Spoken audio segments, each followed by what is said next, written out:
to the powers, bow on your knees. There's blood on these hands that were given to me. Bow to the powers, bow on your knees. There's blood on these hands that were given to me.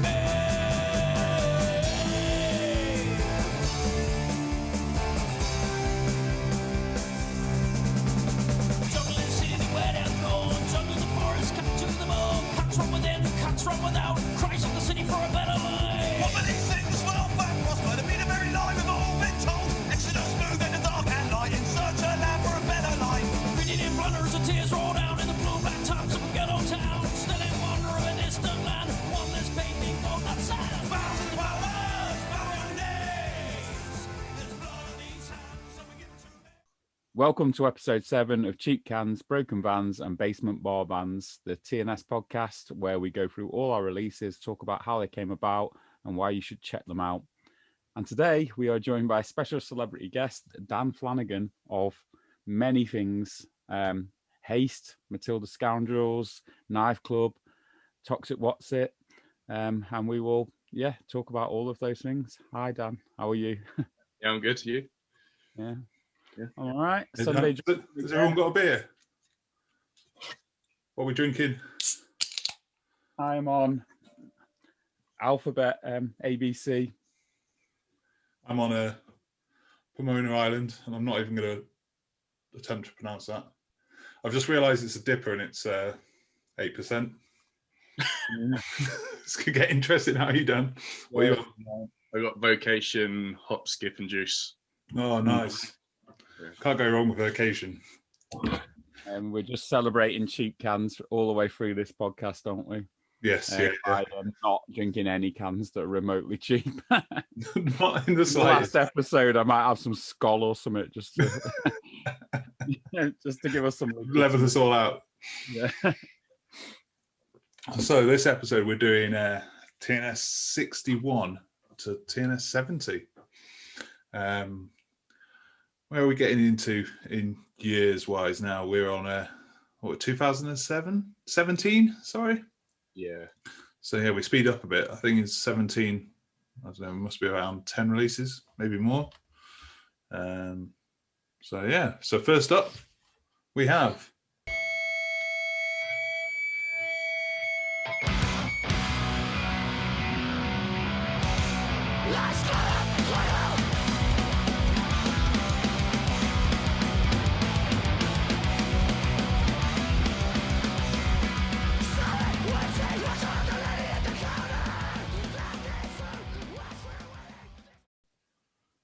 even down a bit.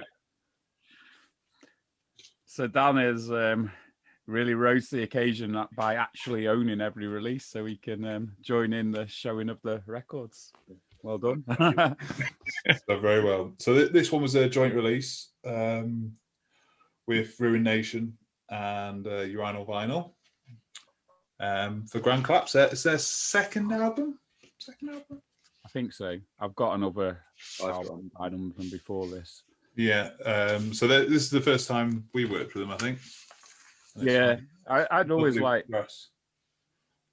been into them live and stuff, but I was always under the impression they were working with other labels. They had established relationships with other labels, so when they asked us to get involved, it was really cool because it was something I would have loved to do in the past. And basically they already had stuff lined up. Yeah, Really nice. they dropped us an email, didn't they, and said, "Do you fancy it?" And we were like, "Yes." And I think they played in Manchester, so we had a chat with them then, lined it all up, and it was, it's good.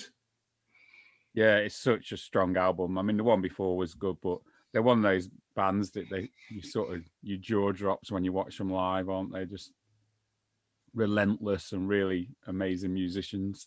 You've heard them, haven't you, Dan? When this came out, I didn't know who they were. I've never seen them, never heard of them. And I remember the pre-orders going up and everyone was raving about it. So I took a chance on it. And it's pretty decent, that one. Yeah. You're definitely the customer we want, then. Yeah. I don't know what to say. The artwork's incredible. I've forgotten the name. I love that woodcut aesthetic they go for. Yeah, he's an incredible artist.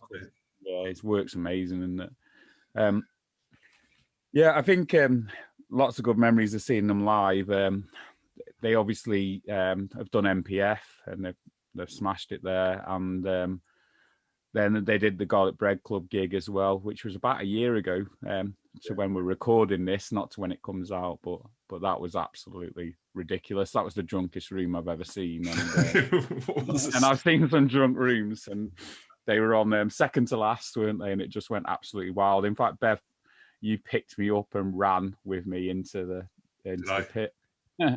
Which is the sort of thing that will be legendary in the future when you can never have a pit ever again. But they played Retro Bar when there was that leak from the toilets upstairs that dripped onto the stage, and they had to. Oh, yeah. Were you at that gig when they had to play like halfway? I wasn't there. Was it when I? It might have been when we talked to them about this. I think I had a conversation about this album with them. I think I missed that gig because of my knee. Or touring or something. Something, yeah. But yeah, it was a cracking gig. Got photos from that gig. And yeah, there's a special treat for people listening to this. They have got another album very close. Obviously, that's top secret at the moment. But if you bother to listen to this, you get these little sneak previews into what we're up to. So, unless we've announced it already, I don't know. We're quite way in the future now, aren't we? Yeah. That one is just as good, if not even better, I would say. It's just brilliant. So yeah, get excited about that. Horses from my window, horses in their winter clothes. It's really grey in the fields today. I'm glad I'm not a pony. I'm glad I'm not a pony. Next up, we've got a repress, haven't we? Well, it's not a repress, it's a first time on vinyl. It's going through the series of Wonk Unit records that we have discussed on previous episodes, where we've gone back and repressed their albums onto vinyl. And it is Muffy. This is on a... I love this album. I love this Wonk album. We pressed it on 3 different colours of vinyl. I think you were saying in one of the previous episodes it's your favourite Wonk album, weren't you? I think so, yeah. I'd definitely say it's my favourite. Yeah, I'm just looking at the track list. It's a very strong set of songs, that, isn't it? I love the more acoustic feel it has. I think there's only a couple of songs that have actually got distortion on. Yeah, I think Horses is actually my favourite Wonk song. It's just, it's not one of their like thrasher type songs, but it's just something about it that really, I don't know what it is. It's just a bit weird, but really like infectiously catchy and quite dark as well, considering what the lyrics are. It's still got this like sort of dark feel to it. I think this album is kind of like what I think of as Wonk, if that makes sense. Yeah, I can see that. Because they're quite varied, aren't they, in what they do. I think, yeah, was the vinyl press, and we went for there's 3 colours of this that matched the artwork. That was, I think, very nice. It was a fun one to pick the colours for. You've had them on a few times, haven't you, Dan? Yeah, a bunch. And every time is always like they've played as an 8-piece before once, which was insane. Like full brass section and keys and everything. But they always seem to go down really well in Hastings. It's like they're like a real big favourite at Hastings. Yeah, it's been really interesting seeing how Wonk have built up, because I've seen them play to very small crowds, and then I've seen them play at the Ritz and stuff. It's been ridiculous, but I saw them at Rebellion one year, right before Slaves. Oh, and, yeah. In that ballroom, it was packed. It was massive. Yeah, I think what they do really well is, and I think Jim mentioned this in the previous episode, is whether they're playing to a small crowd or a massive crowd, they still engage the crowd. The crowd is involved, whether there's thousands of people or whether there's 20 people, and it takes a lot for a band to be able to do that, really, doesn't it? I really like it that they've got a lot of keys now as well. I think it works really well. Sounds good. Yeah, very much so. I think this must have been the album before we started working with Wonk, isn't it? So maybe that's why I considered it, I don't know, in my head as Wonk, because this is what I probably listened to before Nervous Racehorse came out. And yeah, because if anyone's only listening to this episode, they haven't heard the earlier ones. So the first album we did for Wonk was Nervous Racehorse on CD, but then we decided to go back and do everything on vinyl that they'd done before they were involved in TNS. So it's like part of a series of represses. Yeah, nice. All right, well, we've talked about Wonk a lot, so we'll move on to the next one, which I don't know where I put it. Dan will have a lot to say about this. Maybe.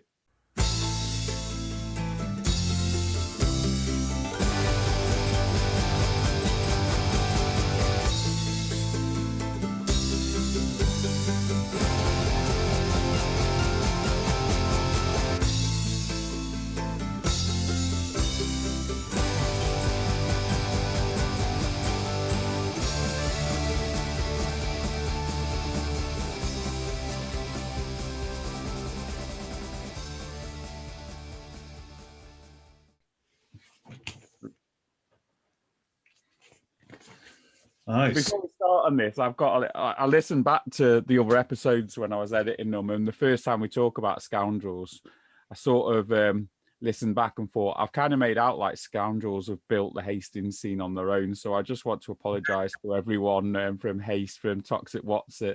I know it wasn't all Scoundrels, but yeah, we talk about how amazing the scene is down in Hastings, and obviously our first introduction to that scene was Revenge playing down there, but then you lot put Scoundrels together and then obviously started doing stuff outside of Hastings as well, and that's how we got to know all you lot, really. What are your big memories of recording this record, releasing this record? It was your first full album, wasn't it? Yeah, I remember it took ages to finish.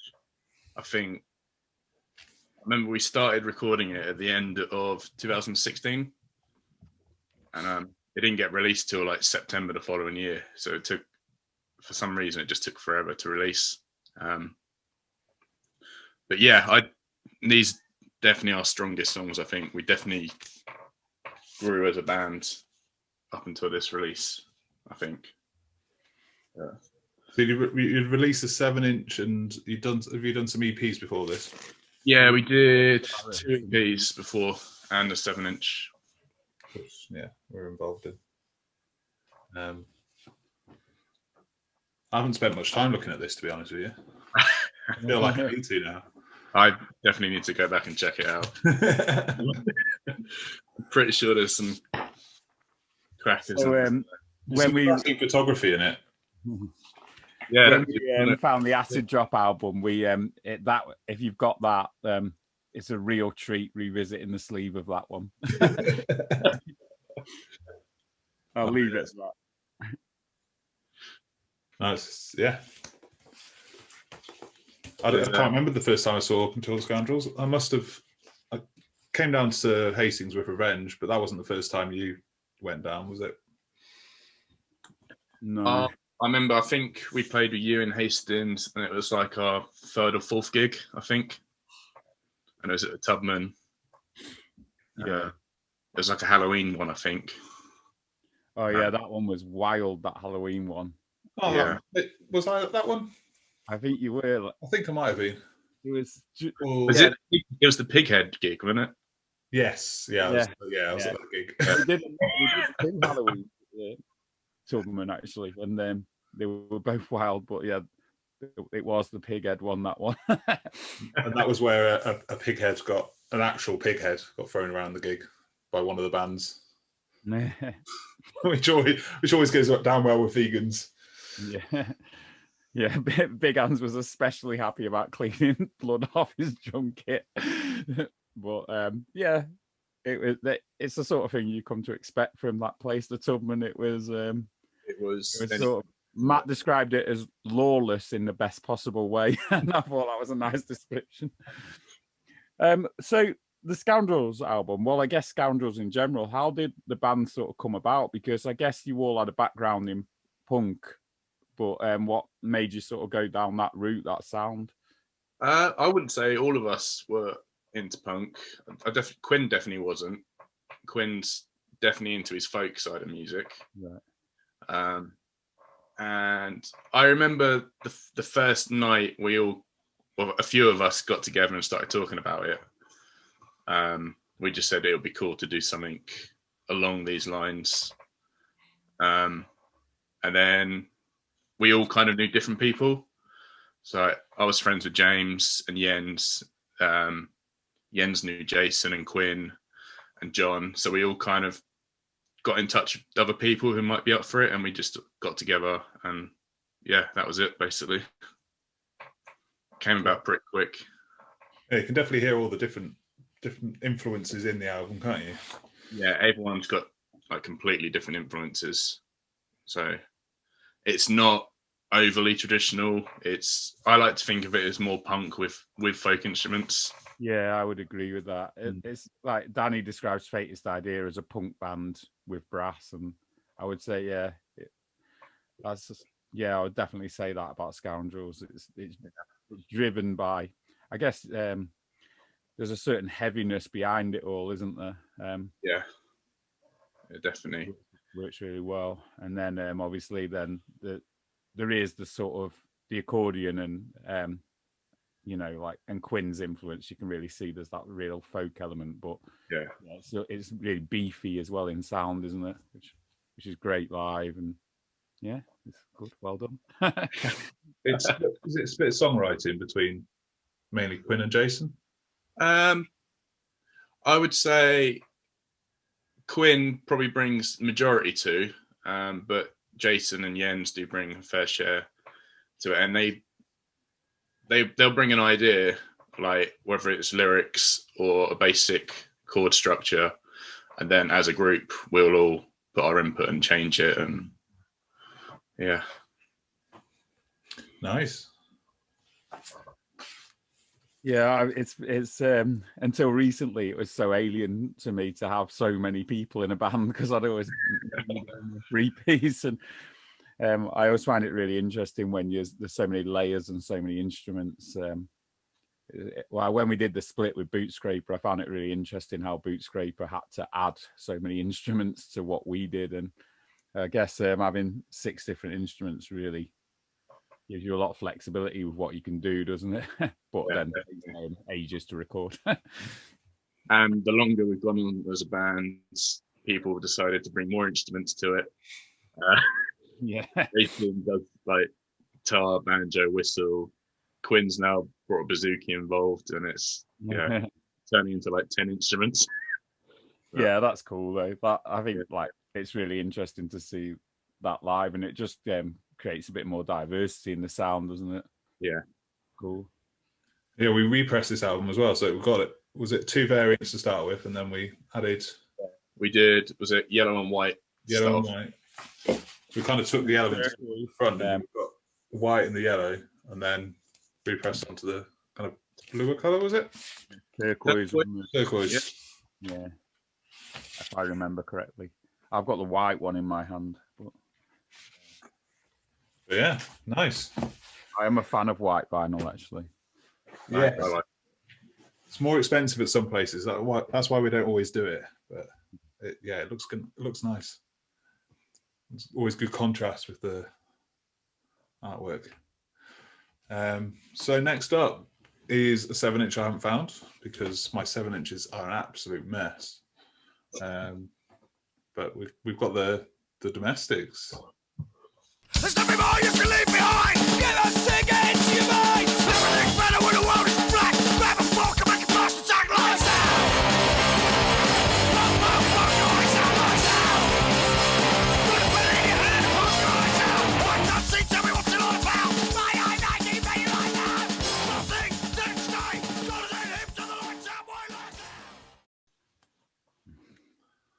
Pissing on Perfection. Yeah, is this? I've lost track. Is this the first? Oh no, it's not. We've already done the Domestics album a couple of years before this, haven't we? Yeah. Well, this is like a precursor to an album as well, isn't it? They sort of come out of the package. But this had covers on it. So I guess that's why it's called Pissing on Perfection. I see what they've done there.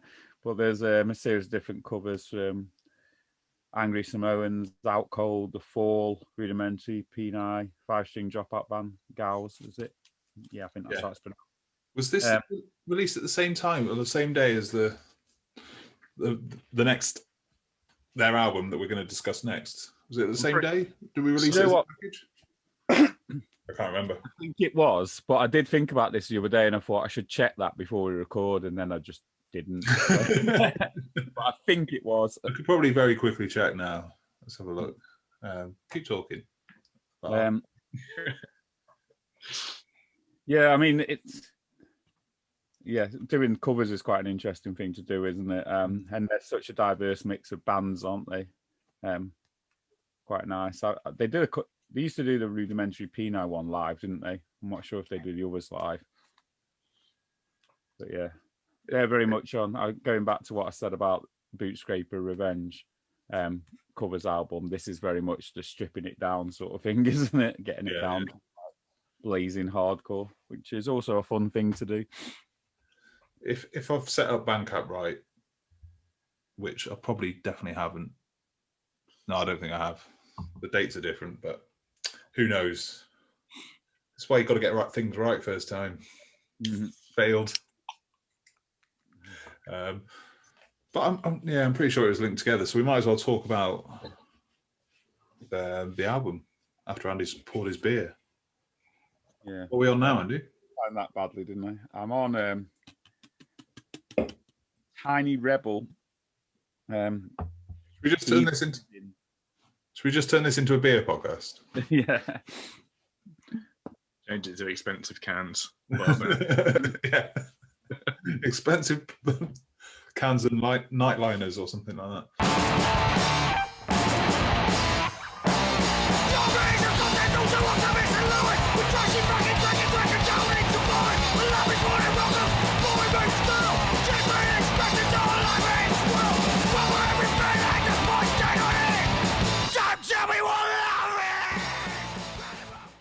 Domestics, Cherry Blossom Life. So this was released on 3 colour variants, wasn't it? Gold, silver, and bronze. Yeah, that was James's plan. He wanted kind of a medal theme. So yeah, the smallest press was the gold. Yeah, I don't have the gold. Someone missed out on the gold, and I can't remember who it was, and I let them have my copy because I'm so nice. So I have the silver. But yeah, I mean, Domestics we've talked about a bit before. But yeah, like really amazing band, just relentless. They play live, they play all the songs. Well, most of the songs sort of join together, and it's just like a relentless barrage of noise. Join together is definitely the best way to play. Yeah, especially with fast music, isn't it? No, you've booked these a few times as well, haven't you, Dan? Yeah, a lot. We've got them again. Well, if gigs happen again this year, we've got them at What's It Called Fest. But yeah, I've had them loads of times. They're just nuts live. Another band that Hastings goes nuts for. We had them in the basement a couple of years ago as well, like 40 people. And that was insane.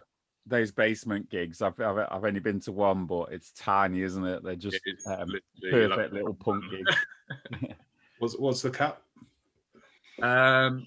Probably about 50, including the bands.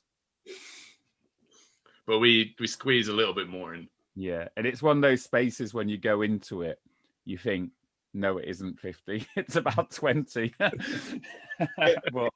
you get footprints on the ceiling. I've crowd surfed in like that much of space. That's how low the ceiling is. It's and you're literally face to face with the bands. There's like no room in between. So That sounds perfect. Yeah, I went to one when we had the most ridiculous band practice ever. Like, well, I know it's been flipped for you, hasn't it? You've come to Manchester or Leeds for band practice, but it was our turn to go to Hastings for a knife club band practice, and it was before we'd revealed the lineup as well. So lots of people were very confused about why there was a load of random people. I remember we went out afterwards, and Zoe, we went into Crowley's, and Mackie at the bar asked Zoe, "Is like, oh, so what are you doing, Hastings?" And Zoe just went, "Just passing through."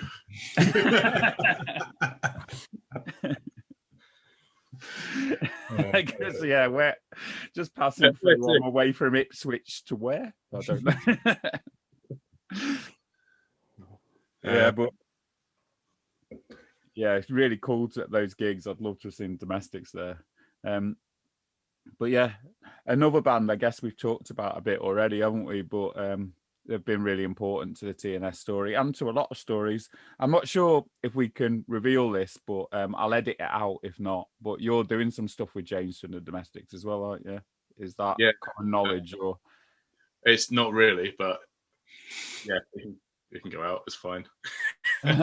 It's basically like it was a Christmas kind of over Christmas, and I was furloughed a little bit at the beginning of the year, so I kind of set myself a challenge to write something in that time, and I spoke to James about it and had a sort of a rough idea, and he was well up for it. So I think we wrote and demoed an album in a week.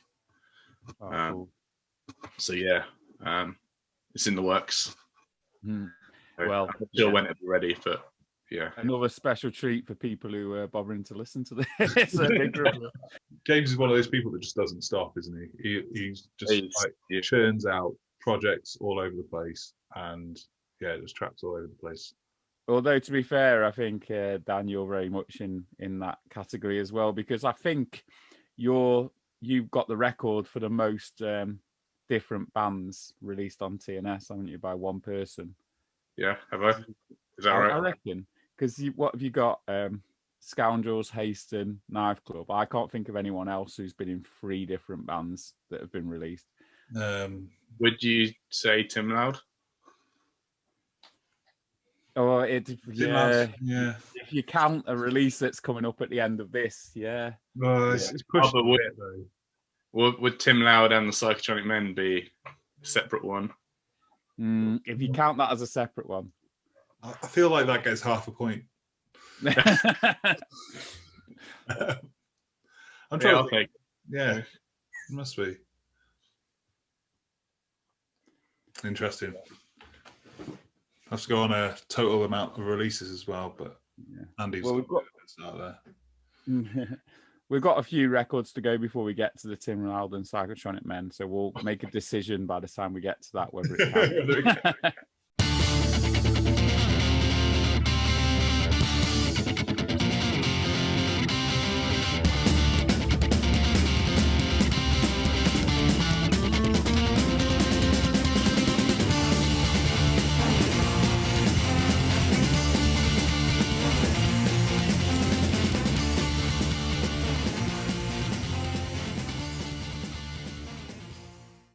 Another repress that we've done, which was an early release that was only out on CD. So we're going through this period of catching up on vinyl. We're on. Well done. Yeah. So we've actually done a big section where we talked about this. It's a bit of a strange thing, wasn't it, that there was so much of a gap between the CD and the vinyl. We decided to give them different catalogue numbers. We've only done the same catalogue number if they're released at the same time, pretty much. There might be a couple of exceptions. Usually the vinyl side would be a V after it just to separate it out. But was that repressed after the latest album or before? Oh, good question. After. Yeah, it was after. I don't know. I've lost. Yeah. The album. No, it was before, wasn't it? Because the next is it not in the next section? No, it's not. Oh. No. TNS49? Was that? Yeah. See, this is discussed about we talked about all the releases before this, and we still don't know. We're just like, this has been the biggest test of memory ever, and we've emphatically failed. It's really interesting how much you forget about your life. So this was another one for so both Faintest Idea record pressings. We worked with Subculture Booking and Records in Germany. Yeah, and they've hardly done any releases, have they? This is their 6th according to the cover, but yeah, they only do it sort of few and far between. But I think that's something that's going to be more and more prominent moving forward, isn't it? The need to work with European labels because a load of idiots voted us out of Europe. Yeah, it's definitely something we're going to have to work out as we go along. And I don't think anyone has any answers at the moment. So it's going to be one of those where we make it up as we go along. But yeah, this sold well. It was great to get it out on vinyl. It was an absolute nightmare to get the artwork to LP size because the CD artwork had long disappeared on a broken computer. So it was, but I think it looked all right. No, yeah, it looks good. The stretch of your graphic design skills there, Andy. Well, I didn't make the original, but yeah, I had to rescale it. Yeah, and put it on the. Oh, my got a download code that just drops out. So anyone paying attention, there you go. You can have it. Yeah. But yeah, again, another one we've actually literally talked about this this release before as an album. But yeah, very strong record and some of the classic tunes on there. But I reckon it's worth moving on and spending a bit more time on something that we've not talked about before. Oh. I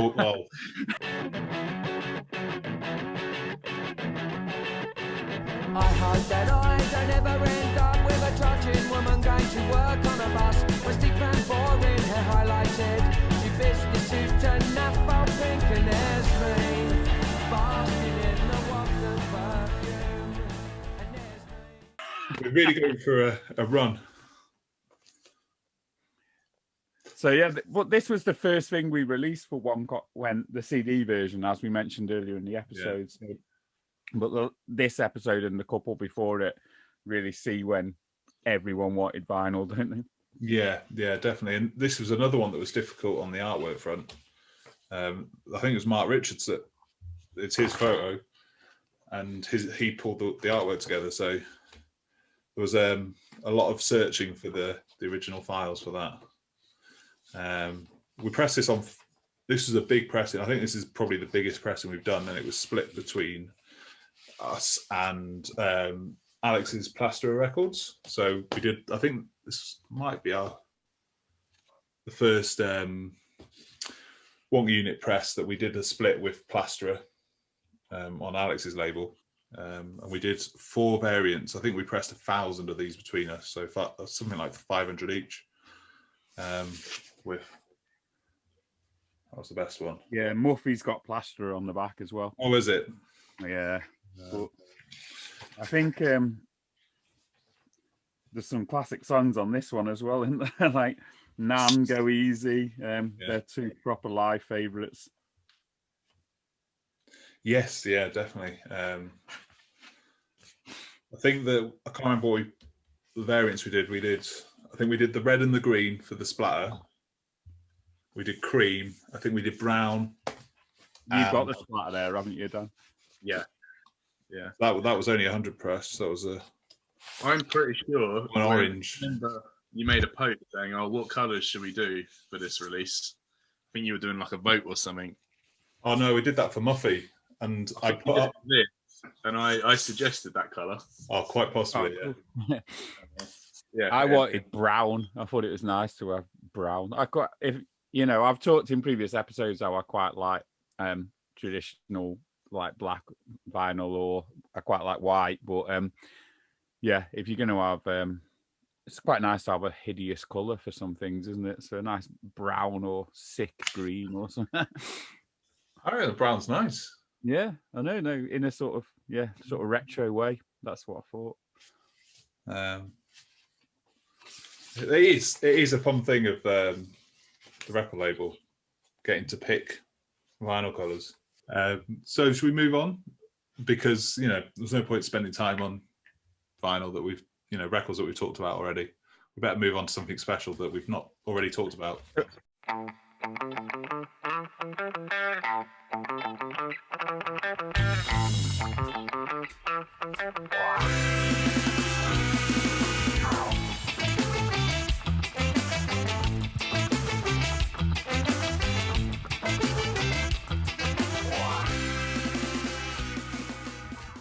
Oh. So yeah, it was 3 in a row, wasn't it? 3 in a row where they were very old releases that we'd done just on CD, and then we put them on vinyl. So there's three in a row that have got a different catalog number. You've got me on an episode where you've just all talked about them before. Well, you can talk about all your numerous projects at the end. Yes, that sounds like a good plan.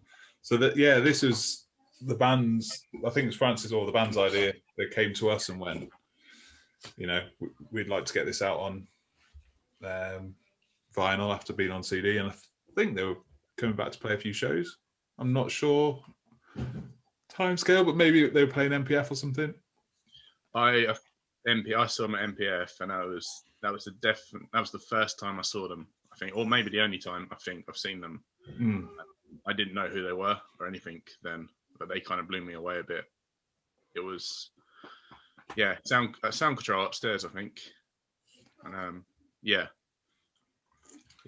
they were really good. I can definitely remember talking to Francis at MPF about putting this out on vinyl at some point. Late in one of the after shows, probably going, this would be a great idea. Let's do it. But a lot of the best decisions are made at MPF, and most of the best decisions are made when drunk. Yeah, wasn't Knife Club was kind of finalised at MPF, wasn't it? Yeah, yeah. So Knife Club kind of formed at what's it called, didn't they? But I was still in Revenge at that point, and I was like, I can't be in another band. And I said, just ask me again later. In a word, probably. You brought it up at MPF as well. Yeah, but by that point, I was thinking, fuck it, it'll be fun, won't it? It'll be great to set up a band, build up a big hype project, record an album, and then do nothing. Yeah. It's good to have a break, isn't it? You put a lot of effort into the album, so just have a rest for a year. It's funny, like a lot of people say, "Are you really annoyed by it?" But literally every member of the band thinks it's funny. It's quite interesting, isn't it? Like, no one really got annoyed by everything being cancelled. We did a little bit at the time, I guess, but even then we could kind of see the funny side to building it up and building it up and building it up, and then go, no, I can't do anything. We even thought, like, before COVID came about, we even talked about breaking up before. Yeah. Yeah. Or release the album, break up, and then go, and do a big reunion gig. Reunion / first gig. Yeah. Well, that's how you get more people in, so might as well.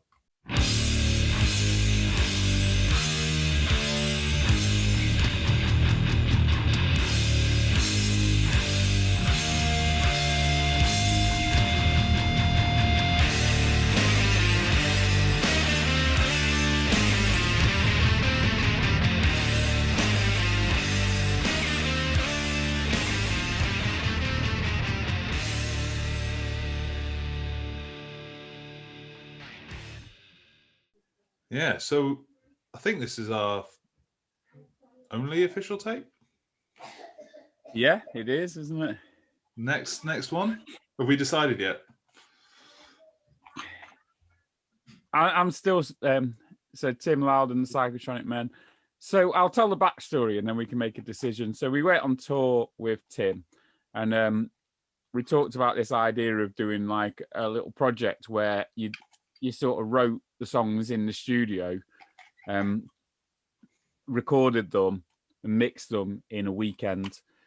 So we had like very loose ideas. So me and Matt and Tim all very loosely wrote a song, but it wasn't anyway finished. It was the like a sort of the most basic loose idea that you could possibly have. And then we went in on the Friday after work, got a crate or two, and just like jammed over these 3 songs until they were like something that we thought was workable. And then we recorded them on the Saturday, and then they were mixed on the Sunday. And it was a really fun project. It was a really nice thing to do. The songs are really different to anything Tim's done, certainly, but I would say at least 2 of them were very different to what Revenge had ever done as well. There's like a really grungy one, there's a metal one, and there's a quite poppy one.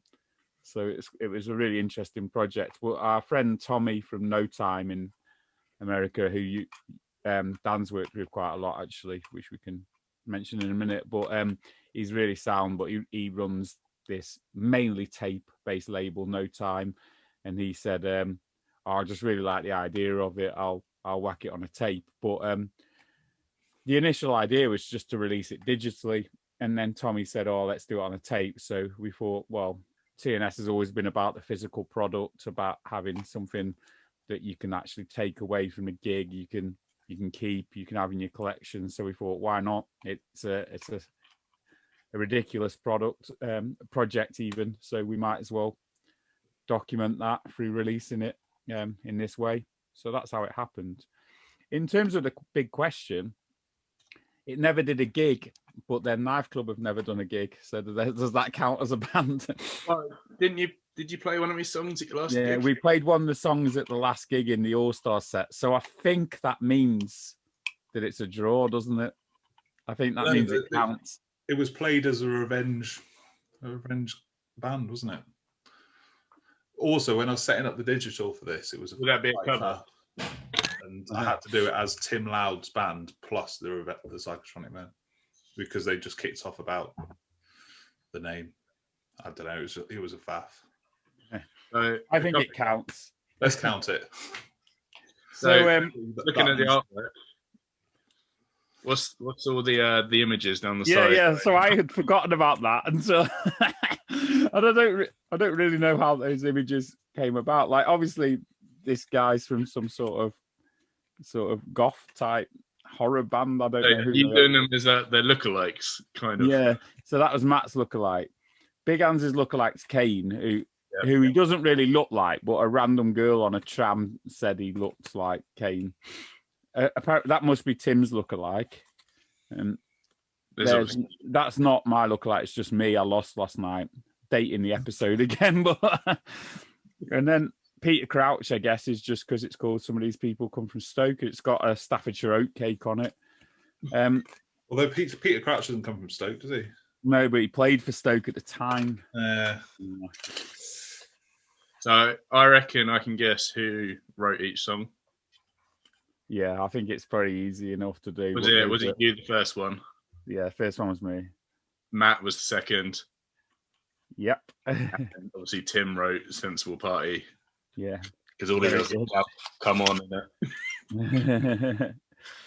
So yeah, some of these people have come from Stoke's and Alan Partridge reference, but Big Hans and Tim both grew up really close to Stoke. I grew up fairly close to Stoke, so some of those people had actually come from Stoke. So there you go. Partridge reference and something that is also correct. Very good. What do you think about cassettes as a thing? I think me and Bev are divided on this. Like, I used to think cassettes were pointless, and it's such a sort of dated format. And then I kind of have really changed my mind on it, because there's something you can put in your pocket at a gig. You can do a really small pressing on it. So many people buy vinyl and don't listen to the record. And I just think a cassette is quite a nice thing because it's more affordable than buying an LP. And some people want to build a collection and want to support the bands, and they can pay 4 or 5 quid for a tape when they maybe can't afford 12, 13 quid for a record. So I guess I'd rather have a tape than a CD now. I would. Go on, I Dan. think They are. Yeah, go on. I was going to say every album I've put out, been a part of, has come out on cassette as well. So it's definitely something I would definitely consider with every release. Yeah, I just don't see it as a format that interests me. I was like, this is actually the first time I'd opened it. They still had the little plastic bin. Again, with cassette, I don't have a tape player, but I know that's a rubbish excuse, but I don't really need to add a tape player when I've got a CD player and a record player. And I don't think it improves anything in any way. Small artwork. I get that it's cheap. It's awkward to set up artwork for once you come from a square format. Yeah. Down to it doesn't. Looking at it doesn't add anything for me, and to me, it's never going to get played. So it's just going to sit on the shelf, and it's pointless. As a band's point of view, though, a cassette I find is more reasonable price to put out. Yeah, definitely. It's easy to put out, I guess, and it's collectible. That's the advantage. But I'm never actually going to use it as the format it's intended for. So on an interesting note, obviously I work in a college, and this is hipster as fuck, but I have had some students who have got old Walkmans off the internet and have a cassette collection and listen to an actual cassette Walkman. And also have a mobile phone with everything. Yeah, of course. It feels too close to producing stuff just for the sake of producing stuff to me. And that feels a bit pointless. But then that is a fine line, being a record label, because you could argue that everything we do is pointless and bringing into the world tat that doesn't need to exist.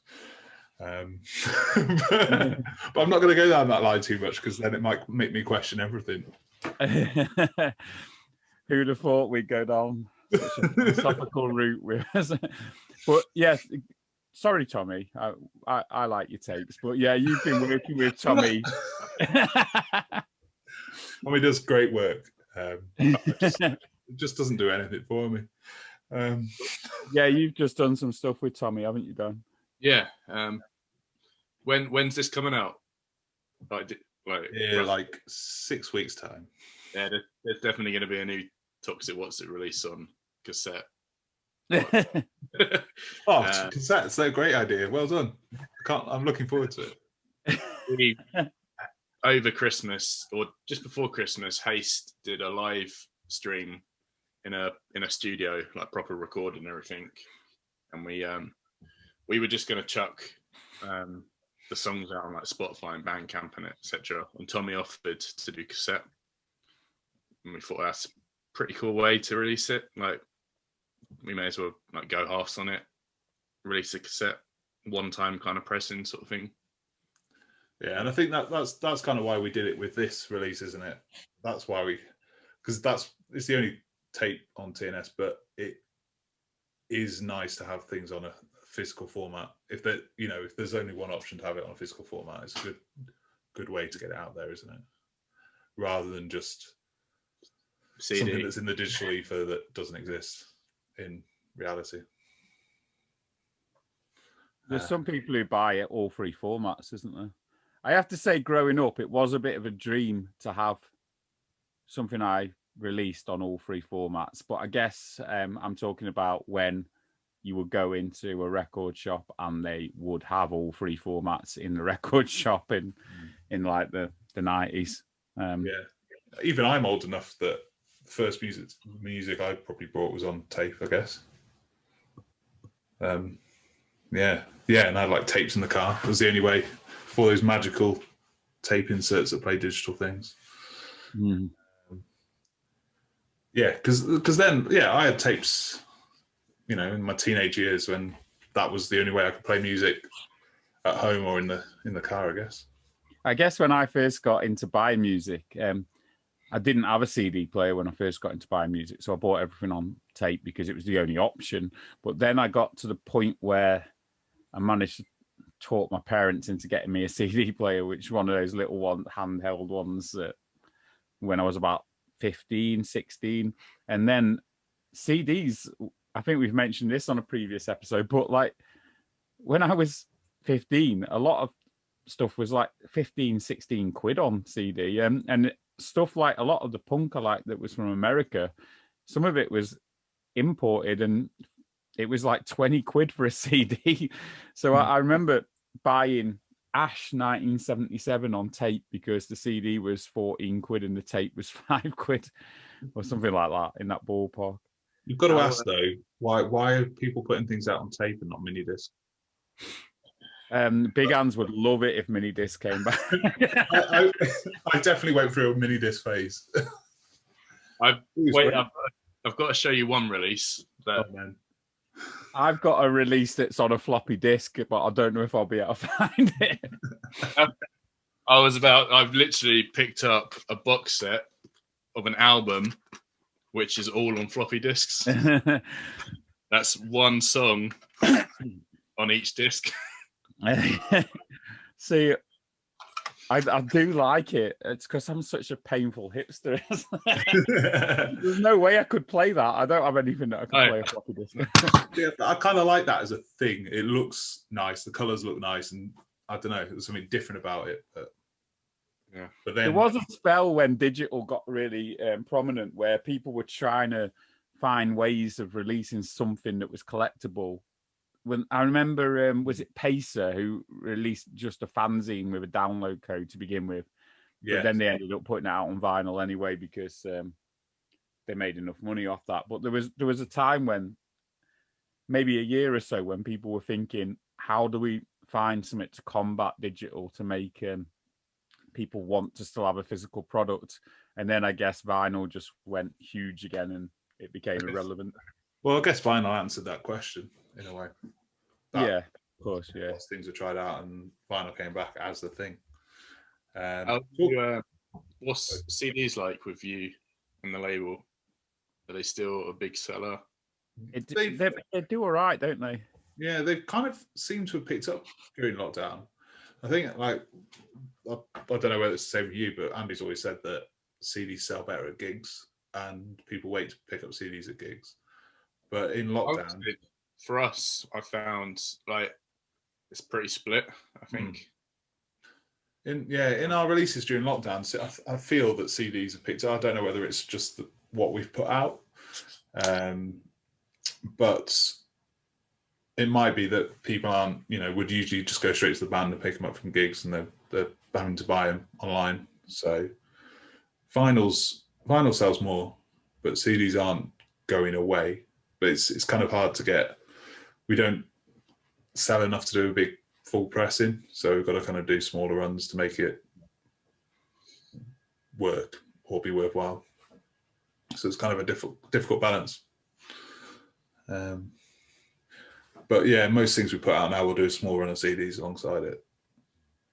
I think it's kind of horses for courses type thing, isn't it? Like, there's people who are obsessed with tapes, and there's tape only labels, isn't there? And there's people who hate the fact that vinyl has become popular again, and they like, why would you not just have it on CD? And then of course there's people who are obsessed with LPs, records, and then there's people who think, what is the actual point in having a physical product anymore? And they're wrong, but you can see their argument. Yeah, everyone's got a place, and it's good to cater for everyone's choice if possible, I guess. That's what we try to do, because we haven't got any choice but to try and get, it's hard to break even, so we've got to try every avenue possible. We're collectors as well, aren't we? All of us. I mean, I've stayed at Dan's loads of times, and every time you go, like, you can see your record collection is just expanding and expanding. Yeah. So yeah, it'd be more room. Nice. How big's your record collection, Dan? I recently put it all on Discogs recently. Oh, have you? I'm just short of 1,400 records. Did the estimated value make you cry when it came up? Yeah, a little bit, because it does like the range, doesn't it? Like the minimum to maximum. I saw that maximum value, and I was like, "Fuck." Could have got a bigger house done. I've got insured them. Like, yeah. It's much better to have a smaller house with more records in, isn't it? That's what I say. I'll never forget someone I grew up with who liked having posh things. He bought a wallet that cost 100 quid. And my mate went, "Why didn't you just get a £5 wallet with 95 quid in it?" And, I'm not sure where the balance is between having nice things and having some disposable income to piss up the wall. I don't know.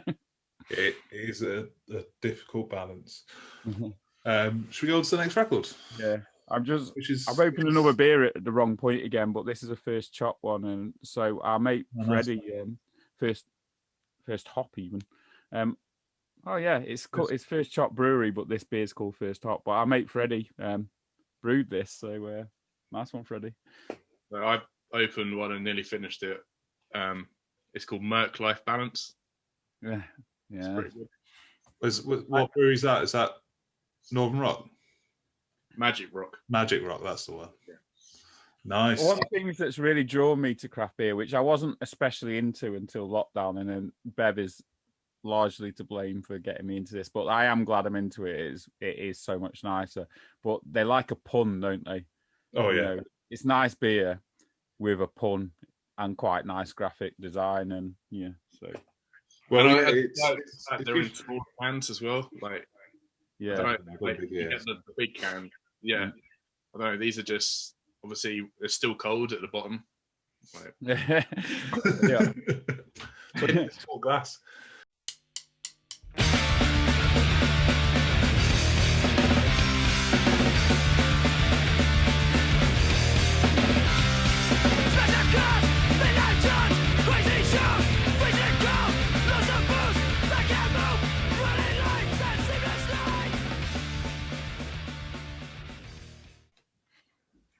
Pizza Tramp. This was another one that was an absolute arse to get the illustration the right size, because they only had the original CD version of the illustration. So they'd released this on CD themselves, hadn't they? Yes. And then we were like, it needs to be on a record. But side A was the Bangatronic Dan tracks, and then side B was a load of songs from the first 3 EPs, which they hadn't released on vinyl. Yeah. And nice little homage to their favourite bands there. Well done, Pizza Tramp. Thank you. Oh, I thought you meant this was the homage to their favourite band. What? Yeah. Plus 13 songs thing, yeah. Oh, yeah, great photography. So this, yeah, it like kind of came together like that. It was good to get it out on record. This is the first time that we did a pressing, I think, of what they call, well, what they've now rebranded as eco vinyl. But it's it's just random cut-offs, and then you don't know what colour you're going to get. So what colours everyone got? I've got kind of a greeny. I've got a purpley sort of colour.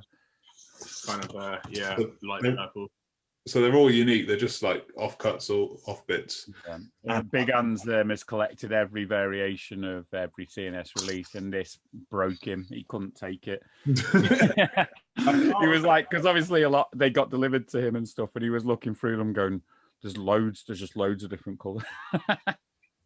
I can't remember who it was. I got somebody acoustic, like Tim what's his name? House? Dave House. No. Tim Holehouse. Yeah. Did he press somebody that played in Manchester acoustic pressed their record on this kind of like random mix, and I had a chat with them about their record, and he showed me, and I was like, all right, that's a good idea, and it works out as cheap as black, so that's why I've done it. And it's because it is a nice thing, though. I think I like the idea of everything being unique. Like so TNS 100, we've made the t-shirts unique, haven't we? So he's gonna mix the ink on the screen, so it's got pink and silver ink, but he's just gonna like drop a load ink and pull the ink through. So every single T-shirt will have a slightly different pattern on it. Yeah. I think having a completely unique thing is a really nice thing. Yeah, it looks it's a cheap way to do coloured vinyl and nice looking records. So yeah, that's how that came about. So yeah, Pizza Tramp. Everyone loves a bit of Pizza Tramp. You've had them in the basement, haven't you, Pizza Tramp? Yeah, that was the first gig. The idea came about. Someone suggested like Pizza Tramp in a really small venue would be nuts, and I remember going to a gig in this basement, and I was like, I did just click like that. I was like, we got to put Pizza Tramp in the basement, and it just went off that gig. It was insane. I've seen the photos from it. They're brilliant. It's probably my favourite ever Hastings gig. It was, it's just insane.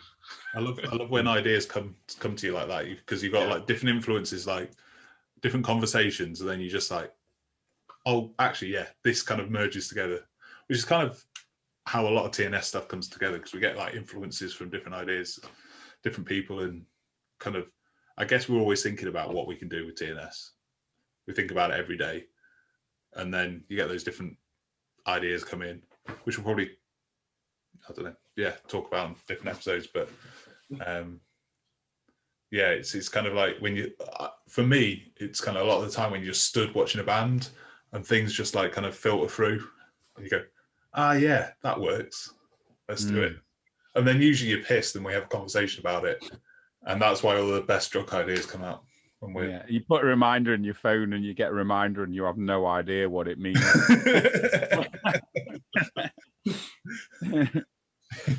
I'll put a reminder in my phone so I don't forget. And then you're just like hungover and you go, what was Drunk Andy and Bev trying to say then? so many TNS stuff comes like that, is it? It's like, mainstream music is shit. Yes, let's make a t-shirt and put the record out. Let's form a band where 6 members live in completely different places all around the UK. So it's a ridiculous 400-mile or whatever drive to go to a band practice. I mean, I remember one NPF chatting to Bev. I'm like, I'm going to go and get Bev. He's had a few drinks. Bev, do you want to release the Haest album? Yeah. It's a tactic that lots of bands have employed, actually. I think I was either playing at a gig or I think I'd played at a Revenge gig, and I'd come back to Manchester on the train and gone to Retro Bar, and you'd been at a gig at Gulliver's earlier in that night, but you'd gone home, and Archie and Jordan out of Incisions were there, and they went, right, we're getting you whilst you're pissed now. Bev was flirting with us about releasing the Incisions album earlier. And then he ended it with, I'll have to speak to Andy. So now we've got you. I think I was at this gig. I think Scoundrels played, and they all night were going, oh, we've recorded this album. We're going to get TNS to release it. I know. I've been like mulling that over for a while. And I can remember going up to Jordan and went, I know you've got it. Send me your album. We're going to put it out. Oh yeah, speak to Andy. Well, obviously they're a perfect fit for TNS, aren't they? Yeah, and we should save this until the next episode. Yeah.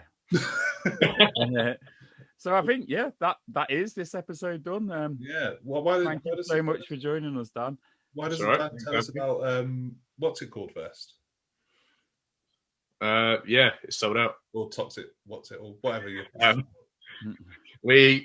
It's basically a lineup we had for what was meant to be last year's, which we had pre-COVID, and then obviously postponed it.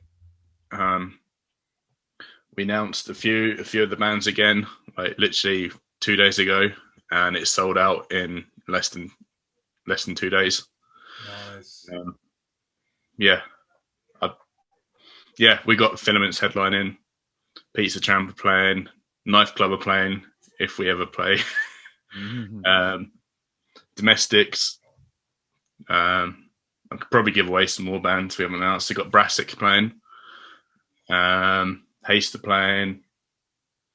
Yeah, loads. We've got like 24 bands. And I saw you had you sent me the flyer earlier, and you had Christmas and Jodie Foster as well, which yeah, that's two mint bands. Brexit depending. Yeah. But yeah, Rash Decision as well. So yeah, it's going to be, if it does happen, it's going to be nuts. It's going to be best festival ever. I think it's very tricky at the moment, but we've got to have things to look forward to, haven't we? And I've got everything crossed that this can happen. Yeah, it seemed like September's kind of, it was worth taking a chance on. Like, it's normally September every year. We thought we may as well, just in case there is a chance it can happen. I guess all the bands and all the customers know the score as well, don't they? And we do have this lovely community where people help each other out. And I think everyone who's bought a ticket and all the bands who are booked are just grateful for the chance it might happen. And you know, they will understand if it can't, that it's out of your hands. And they'll understand that it will happen again the next year. Like it's again, it's something to look forward to and hope it happens. Yeah, 100%. There's not a lot else going on at the minute, is there? So. There's not. Hence we're doing this.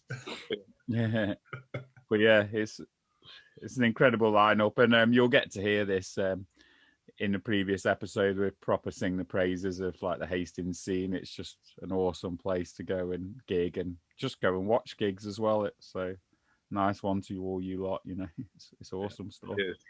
Keeping Hastings weird. And you started doing distro and label as well, haven't you? Which is also really nice. Obviously, COVID, couldn't put any gigs on. We got bored and thought we may as well start a label. It's something we've always wanted to do, but never really had the time to do it. So yeah, COVID just started it up. We've released 3 things last year. We got 3 more things planned this year, some with Tommy in no time. So yeah, by the time this video is out, we've probably got 2 releases out. I think 2 more. Awesome. Perfect.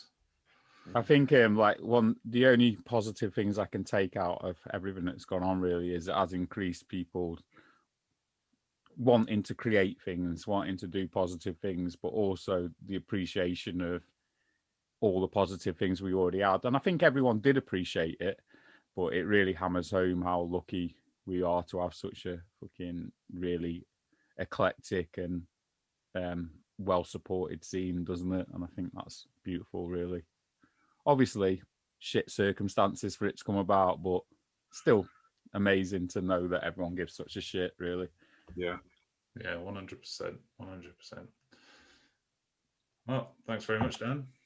On that bombshell. Thanks for joining us for TNS 61 to 70. Nice one. See you later. you later.